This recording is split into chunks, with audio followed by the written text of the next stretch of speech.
एक जलसे ते मौली से पूछा है जो सारे इमाम कितने। एक बंदा उठी खड़ा वहाँ कहे सही सारे इमाम 15 हैं। मौली साहब आखे पक्की गाल है कहे नहीं नहीं नहीं सही 17 हैं 17। वहाँ के कन्फर्म गाल है वहाँ के ना सही मैं भूला खड़ा में 18 हैं 18। अच्छा वहाँ का ठीक है बाय बाय।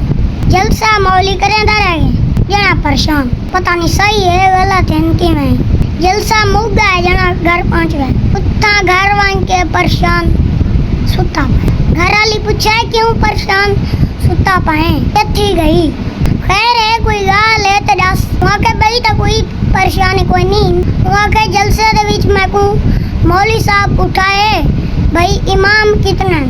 वहाँ के तावला क्या कहे कितने मैं को आखे 15 हैं। वहाँ का कन्फर्म है वहाँ मैं को आखे 17 हैं। वाती में को लगता है गलत आ जाकना भला मैं को आखे 18 हैं। परेशानी मैं को ई गाल दिए वहाँ के बैठी मैं को लगता मैं गलत घर वाली को आखे कमला तू 12 दसे आचा वहाँ के आराम कर गाड़ कश मरे सही मैं को 18 दसन